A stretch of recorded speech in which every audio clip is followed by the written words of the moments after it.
Hello all, welcome to my channel Devika vlogs.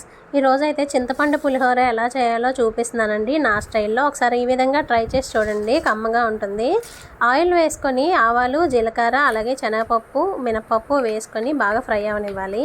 అవి బాగా చిటపట అన్న తర్వాత మనమైతే కరివేపాకు, ఎండుమిరపకాయలు, పచ్చిమిరపకాయలు, పలుకులు ఇవన్నీ వేసుకొని బాగా ఫ్రై చేసుకోవాలి.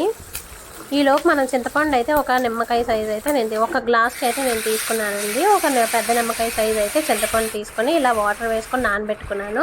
వేడి నీళ్ళలో అయితే నానబెట్టుకోండి, అప్పుడు మనకి గుజ్జు బాగా వస్తుంది.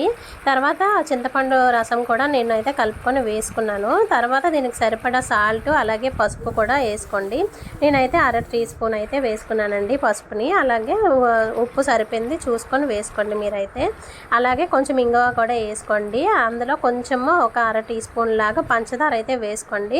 మనకి పులుపుని బాగా బ్యాలెన్స్ చేస్తుంది. ఇలా చూడండి, ఇలా దగ్గర పడుతూ ఉంటుంది.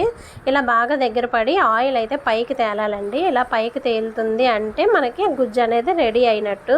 ఇలా బాగా చూస్తున్నారు కదా, ఇలాగ అవ్వాలి. ఇలాగ అయిన తర్వాత మనమైతే స్టవ్ ఆఫ్ చేసుకోవాలి. అలాగే ముందుగా మనం ఉడకబెట్టుకొని ఉంచుకున్న రైస్ ఒక 2 విజిల్లకు ఉంచుకుంటే పొడి పొడిగా వస్తుంది రైస్. తర్వాత ఆ రైస్ని తీసుకెళ్ళి మనం ఇందులో వేసుకుంటాము. ఆ పోపులను వేసుకున్న తర్వాత ఈ రైసును అది కలిపి బాగా చేతితో మిక్స్ చేసుకుందాము. అందులో మనము ఆల్రెడీ రైస్లోనే ఫస్ట్ కొంచెం ఆయిల్ అలాగే లెమన్ ఉంటుంది కదండి, ఒక 2 లెమన్స్ అలా తీసుకొని అందులో వేసుకోండి. నేను చింతపండుతో చేశాను కాబట్టి ఒక లెమన్ అయితే నేను వేసాను ఇందులోని. ఒక లెమన్ అయితే చాలు దీనికి, ఒక గ్లాస్ రైసే కదా అందుకనేసి.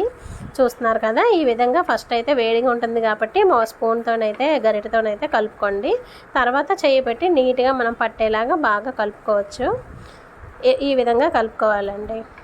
మీలో ఎంతమందికి చింతపండు పులిహోర అంటే ఇష్టమో కమెంట్ చేయండి. నాకైతే చాలా ఇష్టము. చేసుకున్నానంటే ఖచ్చితంగా నేను ఒక 2 టైమ్స్కైనా తింటాను, అంత బాగుంటుంది. మీకు కూడా నచ్చినట్లయితే లైక్, షేర్ అండ్